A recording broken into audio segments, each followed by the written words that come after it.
Viewers, ये आदमी मरने के बाद कोमा में चला गया था, लेकिन कोमा में तो उसे एक अलग ही दुनिया मिलती है जो बहुत ही अजीब थी। कोमा में आए हुए सारे लोगों के पास कुछ न कुछ पावर्स होती थी, पर वो आदमी बहुत ही ज्यादा ट्राई करता है, लेकिन वो अपनी पावर्स पहचान नहीं पा रहा था। सभी लोग उसे काफी कमजोर समझ रहे थे। उस दुनिया में तो बहुत ही खतरनाक क्रिएचर्स भी थे जो लोगों को पकड़कर खत्म कर देते थे, और अगर गलती से कोई कोमा में मर गया ना तो वो अपनी असली दुनिया में भी मर जाएगा। लेकिन अब देखना है कि कैसे वो आदमी बहुत ही ज्यादा ट्रेनिंग करता है और अपनी यूनिक पावर्स को पहचान कर उन क्रिएचर से सभी को बचाता है जिनके सिर्फ एक टच से वो भी क्रिएचर्स में कन्वर्ट हो सकते थे। इस बारे में तो जल्द से जल्द पता लगाना पड़ेगा। कहानी की शुरुआत में हमें विक्टर नाम का एक आदमी दिखाया जाता है जो कि एक सुनसान कमरे में अपनी आंखें खोलता है। विक्टर को तो कुछ भी याद ही नहीं आ रहा था कि आखिर वो यहाँ पर कैसे पहुंचा। उस रूम में तो बिल्डिंग्स के बहुत ही छोटे छोटे मॉडल्स बने हुए थे। तभी विक्टर देखता है कि रूम की छत अचानक से काली होना स्टार्ट हो गई है। विक्टर तो ये अजीब चीजें देखकर एकदम से शॉक हो गया था, इसीलिए वो तुरंत बिल्डिंग से बाहर निकल जाता है। लेकिन अब वो पूरी जगह एकदम से बदल चुकी थी। वहाँ पर तो सारी चीजें एकदम अधूरी सी लग रही थी।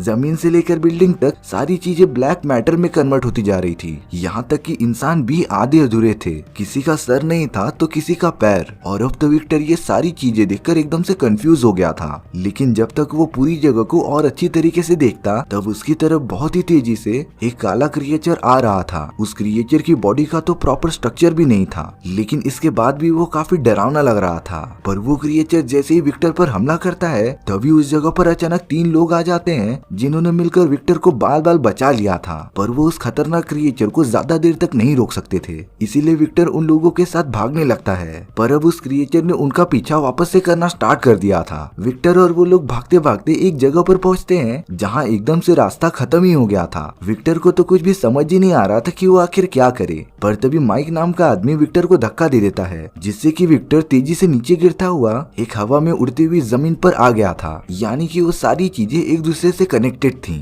विक्टर और बाकी सब तो तेजी से भागते जा रहे थे, पर उस क्रिएचर ने तो माइक के हाथ पर काट लिया था, जिससे कि माइक को ज्यादा पेन नहीं होता, लेकिन उसका असर बाद में होना स्टार्ट होगा। पर अब वो क्रिएचर उनके पास आते ही जा रहा था, इसीलिए सभी की जान बचाने के लिए उनमें से एक आदमी अपने हाथ में बॉम्ब लेकर उस काले क्रिएचर के पास चला जाता है। और ब्लास्ट होने पर तो वो दोनों ही मारे गए थे, जिससे कि बाकी सब बचकर जा सके। और अब विक्टर बाकी बचे हुए लोगों के साथ चला जाता है। रास्ते में विक्टर एक लड़की जिसका नाम फ्लाई होता है उससे पूछ रहा था कि आखिर ये कौन सी जगह है और वो यहाँ पर क्यों और कैसे आया था। तभी वो लड़की जिसका नाम फ्लाई होता है वो विक्टर को बताती है कि ये वो दुनिया है जहाँ इंसान कोमा में जाने के बाद आते थे, यानी कि विक्टर भी अपने रियल लाइफ में कोमा में था। फ्लाई बताती है कि ये सारी आधी अधूरी चीजें उन सारे लोगों की मेमोरीज हैं जिनके पास अपने रियल लाइफ की कुछ न कुछ यादें थीं। फ्लाई विक्टर को लेकर अपने छुपने वाली जगह पर लेके जाती है जो एकदम से उल्टी जगह पर थी। वो सब तो एक वैन में पहुंच जाते हैं जहां से उस अड्डे में जाने का रास्ता था। विक्टर जब वहां पहुंचता है तो उस जगह पर उसे बहुत सारे लोग दिखाई देते हैं जो कि अपनी रियल लाइफ में कोमा में जाने के बाद इस दुनिया में आ गए थे। इसके बाद विक्टर फ्लाई से उन क्रिएचर्स के बारे में पूछता है। दरअसल अगर कोई भी आदमी इस दुनिया में मर जाता है ना तब वो उन बड़े काले क्रिएचर्स में कन्वर्ट हो जाएगा, यानी कि अब वो कोमा से बाहर नहीं निकल पाएगा। विक्टर अपने नए कमरे में आ जाता है और तब फ्लाई विक्टर को इस दुनिया की एक बात बताती है कि वो यहाँ किसी भी चीज का सपना देखेगा ना तो वो रियलिटी में कन्वर्ट हो जाएगी। और अब होना क्या था, विक्टर सोने के बाद एक अजीब तरीके का सपना देख रहा था जिसमें उसका एक कार एक्सीडेंट हो गया था और वो तो एकदम मरने की हालत में था। पर जब विक्टर अचानक से उठ जाता है तब उसने जो जो सपना देखा था वो रियलिटी में उसे देख रहा था और बाकी सारी वाइट चीजें उसकी वो इमेजिनेशंस थी जो उसे खुद भी पता नहीं थी। इसके बाद विक्टर से माइक मिलने आता है और वो विक्टर से कहता है कि इस दुनिया में जो भी लोग आते थे उन सभी के पास कुछ न कुछ पावर्स होती थी जिसका यूज करके वो सब एक टीम बनाते थे और इस पूरी दुनिया में सरवाइव करते थे। जैसे कि फ्लाई के पास हीलिंग पावर्स थी और माइक के पास सुपर ह्यूमन स्टेमिना था। लेकिन विक्टर को तो जरा सा भी अंदाजा नहीं था कि उसके पास आखिर कौन सी पावर्स थी। लेकिन माइक के पास एक बहुत ही अच्छा तरीका था जिससे कि विक्टर की छुपी हुई पावर्स को बाहर निकाला जा सकता था। अगले दिन माइक एक रोबोट की मदद से लगातार विक्टर पे हमला करते जा रहा था, लेकिन बहुत ही ज्यादा मार खाने के बाद भी विक्टर की छुपी हुई पावर्स बाहर नहीं आ रही थी। और अब तो सभी को लगने लगा था कि विक्टर के पास कोई भी पावर्स नहीं थी। दरअसल जो भी आदमी अपने रियल लाइफ में कुछ न कुछ होता है उसी हिसाब से उन्हें पावर्स मिलती थी। माइक के पूछने पर विक्टर बताता है कि वो अपने असली लाइफ में एक आर्किटेक्ट था जो अलग अलग टाइप के बिल्डिंग्स के डिजाइन क्रिएट करता था। यहाँ अगले दिन अब वो सारे लोग अपने सर्वाइवल के लिए कुछ न कुछ वो सामान लेने जाते रहते हैं। वो तो अपने इस मिशन पे विक्टर को भी साथ में लेके जाते हैं, जो कि सिर्फ उन लोगों का बैग उठा रहा था। पर जब वो लोग उस जगह पर पहुंचते हैं जहाँ से उन्हें सामान चुराना था, लेकिन उस जगह पर तो बहुत सारे पुलिस ऑफिसर तैनात थे। अब बिना कुछ देरी किए उन लोगों ने तो सभी सोल्जर्स पर हमला करना स्टार्ट भी कर दिया था। इसके बाद तो उन सभी के बीच एक घमासान लड़ाई होती है। माइक और उसके साथी कैसे भी उन लोगों को हराकर एक फैक्ट्री के अंदर पहुंच जाते हैं, जहां से उन्हें कुछ बॉम्ब चुराने थे। एक बूढ़ा आदमी जब उस बॉम्ब को निकालता रहता है, तभी उन लोगों की तरफ 3 क्रिएचर्स भागते भागते आ रहे थे और अब उन सभी को वहाँ से बचकर भागना होगा, नहीं तो सभी मारे जाएंगे। पर अगर वो बॉम्ब नीचे गिर गया तो वो पूरी जगह फटकर एकदम से राख में कन्वर्ट हो जाएगी। लेकिन अब उन्हें जल्दी से जल्दी कुछ करना पड़ेगा।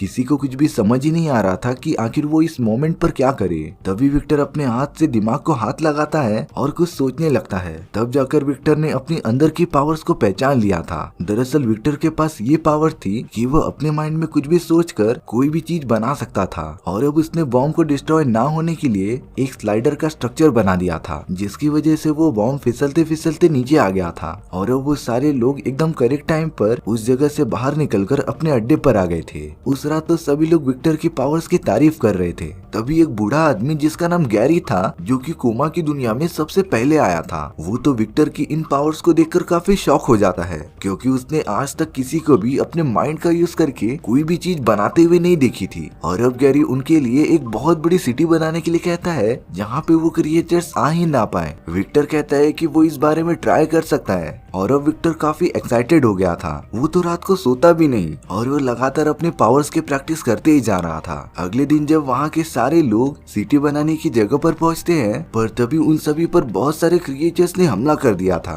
वो लोग तो वहाँ से भागने लगे थे, पर आखिर उन क्रिएचर्स को उनके लोकेशन के बारे में पता कैसे चला। और तब माइक तेजी से भागता हुआ विक्टर से टकरा जाता है और उसके बॉडी से एक ट्रैकिंग डिवाइस निकालता है। वहाँ के सारे लोगों को लग रहा था कि माइक ने ही वो ट्रैकिंग डिवाइस लगाया था, जिससे कि सारे क्रिएचर्स को उनके लोकेशन का पता चल गया। पर दरअसल वो डिवाइस माइक ने नहीं बल्कि गैरी ने लगाया था। पर जब ये बात माइक सभी को बताने जाता है, तभी गैरी माइक पर गोली चला देता है। यहाँ पर तो माइक भी उन क्रिएचर्स में कन्वर्ट होने लगा था, क्योंकि स्टार्टिंग में उसे एक क्रिएचर ने काट लिया था और जब भी कोई काला क्रिएचर किसी को भी काटता है तो कुछ टाइम बाद वो भी उन सभी क्रिएचर्स में कन्वर्ट हो जाता है। अब तो उस जगह पर बहुत सारे क्रिएचर्स आ गए थे, इसीलिए वो सारे लोग अपनी जान बचाने के लिए तेजी से भागते रहते हैं। वो अपने छुपने वाले अड्डे पर जा रहे होते हैं और उन काले क्रिएचर से सभी को बचाने के लिए विक्टर अपने माइंड के पावर का यूज कर रहा था, जिससे कि वो सारे क्रिएचर्स के सामने एक दीवार बना रहा था। लेकिन अब वो काफी थक गया था और उसके चारों तरफ की चीजें एकदम धुंधली होना स्टार्ट हो गई थी। दरअसल विक्टर को अपने असली लाइफ में होश आना स्टार्ट हो गया था, इसीलिए अब उसकी कोमा की दुनिया खत्म हो रही थी और अब विक्टर को उसके पास्ट के कुछ विजन्स आने लगते हैं, जिसमें कि वो अपनी दोस्त फ्लाई को देखता है, जो एक कार में बैठकर बहुत ही बड़े साइंटिस्ट से मिलने जा रहे होते हैं। लेकिन उस जगह पहुंचने के बाद वो लोग फ्लाई को अंदर नहीं आने दे रहे थे, इसीलिए अब सिर्फ विक्टर ही अकेला अंदर जाता है, जहाँ पर वो गैरी से मिलता है, जो कोमा की दुनिया में सबसे पहले इंटर हुआ था। दरअसल वो रियल दुनिया में एक साइंटिस्ट था और उसकी एक प्राइवेट ऑर्गेनाइजेशन थी, जो कि अलग अलग एक्सपेरिमेंट्स पर काम करती थी। गैरी विक्टर को अपने नए एक्सपेरिमेंट के बारे में बताता है, जिसमें कि वो अपने दिमाग में कोमा में जाकर एक अलग ही दुनिया में रह सकते थे और उस दुनिया में तो उन सभी को अलग अलग टाइप्स की पावर भी मिलेंगी, जिन्हें वो सब अपने खुद के डेवलपमेंट के लिए यूज कर सकते थे। इसीलिए अब गैरी विक्टर को भी उसके प्रोजेक्ट में शामिल होने के लिए कहता है, क्योंकि गैरी को पता चल गया था कि विक्टर के पास भी काफी अजीब तरीके की पावर्स हैं, जो उसके लिए काफी काम आ सकती थी। मतलब कि विक्टर उस दुनिया में अपने माइंड का यूज करके काफी तेजी से चीजें बना सकता था। गैरी के लोग तो विक्टर के साथ जबरदस्ती करने लगते हैं, लेकिन विक्टर चालाकी से वहाँ से भाग जाता है और फ्लाई के साथ वहाँ से निकल जाता है। फ्लाई तो विक्टर से पूछ ही रही होती है कि उसके साथ क्या हुआ, पर तभी उनके कार का एक्सीडेंट एक ट्रक से हो जाता है और उस एक्सीडेंट में वो दोनों बेहोश हो गए थे। और ये सीन वही सीन होता है जो विक्टर कोमा में सपने देखता था। और अब गैरी के लोग वापस आकर विक्टर और फ्लाई को पकड़कर अपने साथ लेकर चले जाते हैं। गैरी ने तो उन सभी को कोमा में भेजने का प्लान कर लिया था और अब गैरी विक्टर को कोमा में जाने की असली वजह बताता है। दरअसल गैरी अपनी खुद की दुनिया बनाना चाहता था, जिसमें कि वो उन लोगों को भर्ती करता था जो रियल लाइफ में कुछ भी नहीं थे और उनकी जिंदगी एकदम से खत्म ही होने वाली थी। जैसे कि विक्टर का दोस्त माइक, उसकी रियल दुनिया में तो दोनों पैर ही नहीं थे, लेकिन कोमा में जाने के बाद उस दुनिया में उसके प्रॉपर पैर अवेलेबल थे और वो तो काफी पावरफुल भी हो गया था और अब वो सब विक्टर को वापस से कोमा में भेज देते हैं। विक्टर फिर से उसी लोकेशन पर उठता है जब वो पहली बार कोमा में आया था और अब वो तुरंत अपने सारे दोस्तों के पास चला जाता है जो कि सिटी बनाने वाली जमीन के पास ही खड़े थे। विक्टर अपने माइंड का यूज करके एक बहुत बड़ा ब्रिज बना देता है जिससे कि वो उनके यहाँ जल्द से जल्द पहुंच सके और अब विक्टर ने फुल कंसंट्रेट करना स्टार्ट कर दिया था और अब वो अपने माइंड का यूज करके पूरी सिटी बना रहा था। उसने अपने रियल लाइफ में आर्किटेक्चर के सभी सीखे गए स्किल्स को सिटी बनाने में पूरी तरीके से लगा दिया था और कुछ टाइम बाद तो वो बड़ी सी सिटी बनाने में कामयाब भी हो जाता है। पर अब गैरी भी उस जगह पर आ गया था। गैरी उन सभी को बताता है कि उसने इस दुनिया में आने से पहले उन सभी के बॉडी में एक ऐसा लिक्विड डाल दिया था जिससे कि वो कुछ ही देर में इस दुनिया में मर जाएंगे और इस दुनिया में मरने के बाद तो उन्हें पता ही था कि उनके साथ क्या होगा, वो भी उन क्रिएचर्स में से एक में कन्वर्ट हो जाएंगे। मतलब कि गैरी ने विक्टर का इस्तेमाल अपने फायदे के लिए किया था और अब वो उस बड़ी सी सिटी के अंदर चले जाता है जहाँ पर कोई भी एलियंस आ ही नहीं सकता था। यहाँ विक्टर के दोस्त धीरे धीरे मरना स्टार्ट हो जाते हैं। तभी विक्टर फ्लाई के साथ एक जगह पर जाता है जहाँ पर उसके कमरे में आधा अधूरा सपना खत्म हुआ था और अब विक्टर कोमा में ही सपनों की दुनिया में चला जाता है। वो तो एक एंड पॉइंट की तलाश कर रहा था जो कोमा की दुनिया को रियल लाइफ से जोड़ता था, लेकिन अब विक्टर का एक और दोस्त मर गया था और अब उसके सामने तो गैरी भी आ जाता है। विक्टर गैरी को अपने पावर्स का यूज करके रोकने की कोशिश कर रहा था पर गैरी विक्टर के सभी वार से बचता रहता है। लेकिन गैरी जैसे ही विक्टर और फ्लाई को मारने जाता है तभी उसके ऊपर एक क्रिएचर ने हमला कर दिया था और गैरी तो उस दुनिया में मर जाता है। तब रिवील होता है कि वो क्रिएचर और कोई नहीं बल्कि माइक था जिसे कि अभी भी अपने दोस्तों के बारे में कुछ न कुछ याद होता है, इसीलिए उसने उन दोनों की मदद की थी। और विक्टर ने तो अब उस इन पॉइंट को ढूंढ लिया था जो रियल लाइफ को कोमा की दुनिया से कनेक्ट करता था। विक्टर और फ्लाई अपनी आंखें असली दुनिया में खोल लेते हैं और इसके बाद वो दोनों खुशी खुशी साथ रहने लग जाते हैं। विक्टर अभी भी एक आर्किटेक्ट था जिससे कि एक बहुत बड़ी बिल्डिंग बनाने का कॉन्ट्रैक्ट मिला था, तो वो कई दिनों से उसी के ऊपर काम कर रहा था। पर तभी उसे गैरी का एक लेटर मिलता है जो विक्टर को वापस से उसके प्रोजेक्ट में ज्वाइन होने के लिए कह रहा था। यानी कि गैरी भले से ही कोमा की दुनिया में मर गया था पर वो असली दुनिया में अभी भी जिंदा है। विक्टर उस लेटर के बारे में सोचता ही रहता है और अगले ही मोमेंट में वो उसे ड्रॉर के अंदर डाल के लॉक कर देता है जिससे कि वो कोमा में वापस ना जा सके। और इसी के साथ ये स्टोरी यहीं पर खत्म हो जाती है। सो व्यूअर्स, आपको ये कहानी कैसी लगी प्लीज कमेंट सेक्शन में बता दो और अगर आपको मेरा एक्सप्लेनेशन 1% भी अच्छा लगा ना तो वीडियो को लाइक एंड चैनल को सब्सक्राइब जरूर कर देना।